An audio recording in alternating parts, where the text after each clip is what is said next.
Video చూసే ముందు ఒక లైక్ కొట్టి జైశ్రీరామ్ అని కామెంట్ చేయండి. అత్యంత పవిత్రమైన ప్రదేశాలలో దేవాలయం ఒకటి. దేవాలయాల్లో ముక్కోటి దేవతలు తిరుగుతూ ఉంటారట. మరి ఇంతటి పవిత్రమైన దేవాలయాల్లో కొన్ని నియమాలను పాటిస్తే ముక్కోటి దేవతల అనుగ్రహంతో మీ కష్టాలన్నీ త్వరగా తీరిపోయి మీ కుటుంబానికి అఖండ రాజయోగం సిద్ధిస్తుంది. ఎన్ని పూజలు చేసిన ఫలితం లేదని బాధపడేవారు ఒక్కసారి ఈ పరిహారాలు పాటించి చూడండి, క్షణాల్లో మార్పు కనిపిస్తుంది. అంతటి శక్తి దేవాలయానికి ఉంటుంది. దేవాలయాలకు వెళ్ళినప్పుడు ఎలాంటి నియమాలు పాటించాలి, దేవాలయాల్లో చేయకూడని తప్పులు ఏమిటి, ఇలాంటి విషయాల గురించి ఈ వీడియోలో తెలుసుకుందాం. ముందుగా ఈ వీడియోకి ఒక లైక్ కొట్టి మన ఛానల్ని సబ్స్క్రైబ్ చేసుకోండి. లైక్ కొట్టడం మాత్రం అస్సలు మర్చిపోకండి. దేవాలయానికి వెళ్ళేటప్పుడు మనసులోని చెడు ఆలోచనలు తొలగించుకోవాలి.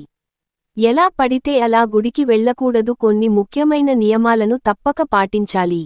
అప్పుడు మాత్రమే భగవంతుని ఆశీర్వాదం దక్కుతుంది. పెళ్లైన ఆడవారు పొరపాటున కూడా జుట్టు విరబోసుకుని గుడికి వెళ్ళకూడదు. గుడిలో దైవశక్తులు తిరుగుతూ ఉంటాయి కాబట్టి మన తల వెంట్రుకలు దేవాలయంలో పడితే పవిత్రమైన దేవాలయం అపవిత్రమవుతుంది. ముఖ్యంగా పెళ్లి అయిన ఆడవారు కాళ్లకు పసుపు రాసుకొని దేవాలయానికి వెళ్ళాలి. ఇలా ఏ స్త్రీ అయితే చేస్తుందో అలాంటి స్త్రీకి సుమంగళి ప్రాప్తి వారిస్తుంది. మీ భర్త ఆయుష్షు కూడా పెరుగుతుంది. దేవాలయానికి వెళ్ళేటప్పుడు ఎరుపు రంగు వస్త్రాలు వేసుకుంటే చాలా మంచిది. ఎరుపు రంగు శ్రేయస్సుకు చిహ్నం. దేవాలయానికి వెళ్ళగానే ముందుగా కాళ్లను శుభ్రం చేసుకుని నీటిని తల పైన చల్లుకోవాలి. మొదటగా గోపురానికి నమస్కారం చేసుకొని సింహద్వారా గడపకు నమస్కారం చేసుకోవాలి. ఆ తర్వాతే ధ్వజస్తంభానికి నమస్కారం చేసుకోవాలి.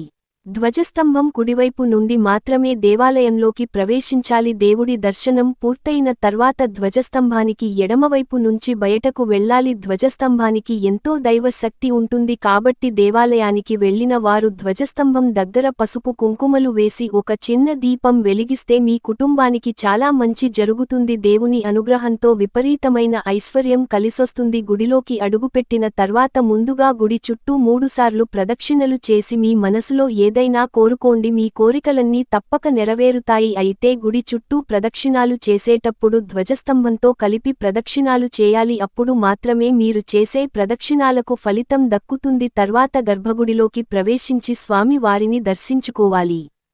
ప్రతి ఒక్కరూ గుర్తుంచుకోవాల్సిన విషయానికి ఏమిటంటే గర్భగుడిలో ఉన్న దేవునికి ఎదురుగా నిలబడి ఎప్పుడు దర్శనం చేసుకోకూడదు. దేవుడిని దర్శనం చేసుకునేటప్పుడు విగ్రహానికి కుడివైపున లేదంటే ఎడమవైపు నిలబడి దేవుడిని దర్శించుకోవాలి.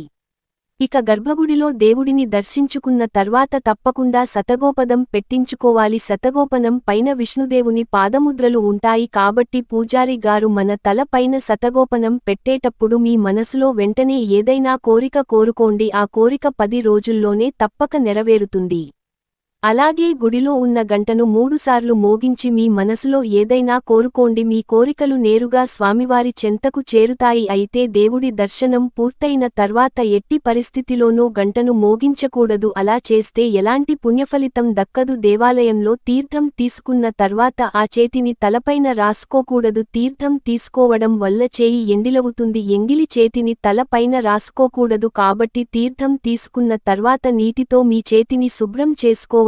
దేవాలయంలో ఉన్న దేవుని విగ్రహాలను పొరపాటున కూడా తాకకూడదు. దేవుని విగ్రహాలను తాకడం వల్ల ఆ విగ్రహాల పవిత్రత దెబ్బతింటుందని పండితులు చెబుతున్నారు. మనలో చాలామంది నవగ్రహాలకు ప్రదక్షిణాలు చేయాలంటే భయపడిపోతూ ఉంటారు. కానీ నవగ్రహాలకు ప్రదక్షిణాలు చేస్తే చాలా మంచిది. గృహ దోషాలన్నీ తొలగిపోతాయి.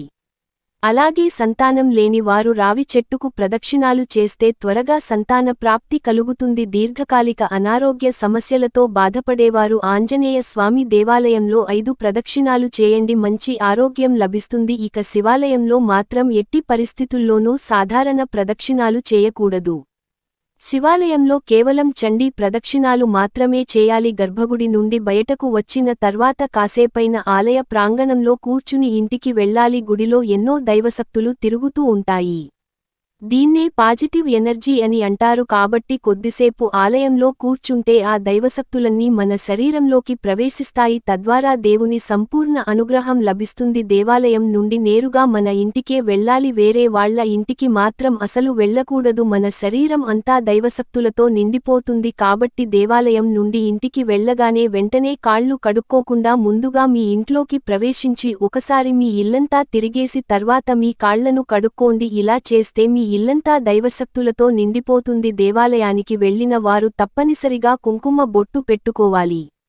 ఇక దేవాలయాల్లో ప్రదక్షిణాలు చేసేటప్పుడు గుడి వెనక భాగాన్ని మాత్రం అస్సలు ముట్టుకోకండి. గుడి వెనక భాగంలో రాక్షసులు తిరుగుతూ ఉంటారట. కాబట్టి ఎట్టి పరిస్థితుల్లోనూ దేవాలయం వెనుక భాగాన్ని మాత్రం తాకకండి. గోమాతలో ముక్కోటి దేవతలు కొలువై ఉంటారు. విశేషంగా దేవాలయంలో ఉండే గోమాత చాలా శక్తివంతమైనది. కాబట్టి దేవాలయంలో మీకు గోవు కనిపిస్తే గోమాతకు నమస్కారాలు చేసుకుని గోవు చుట్టూ 3 ప్రదక్షిణాలు చేసి గోమాతకు పచ్చి గడ్డిని తినిపించండి. ఇక మీ ఇల్లు అంతా కనక వర్షంతో నిండిపోతుంది. గోమాతకు ప్రదక్షిణాలు చేస్తే 33 కోట్ల మంది దేవతలకు ప్రదక్షిణాలు చేసినట్లే. దేవాలయానికి వెళ్లేవారు నలుపు వస్త్రాలను ధరించకూడదు. అలాగే దేవాలయానికి వెళ్లేటప్పుడు వట్టి చేతులతో అసలే వెళ్లకూడదు.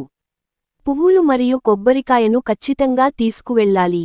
దేవాలయంలో కొబ్బరికాయను కొడితే చాలా మంచిది. లక్ష్మీదేవికి అత్యంత ప్రీతికరమైన వాటిలో కొబ్బరికాయ ఒకటి. కాబట్టి దేవాలయంలో కొబ్బరికాయ సమర్పిస్తే డబ్బు కష్టాలన్నీ క్రమక్రమంగా తొలగిపోతాయి. ప్రతి మంగళవారం రాహుకాల సమయంలో దుర్గాదేవి భూమి పైన తిరుగుతూ ఉంటుంది. కాబట్టి ప్రతి మంగళవారం రోజున ఏదైనా అమ్మవారి ఆలయానికి వెళ్లి ఆలయంలో నిమ్మకాయ దీపాలను వెలిగిస్తే దుర్గమ్మ అనుగ్రహం మీ ఇంటిపై ఉంటుంది. దేవాలయంలో అబద్ధాలు చెప్పకూడదు. అలా చేస్తే దేవునికి కోపం వస్తుంది. విశేషంగా దేవాలయాల్లో అన్నదానం చేస్తే రాబోయే మీ 10 తరాల వారికి విపరీతమైన ఐశ్వర్యం వరిస్తుంది. అలాగే దేవాలయానికి శంఖం దానం చేస్తే డబ్బు బలంగా మీ ఇంటికి బాగా కలిసి వస్తుంది.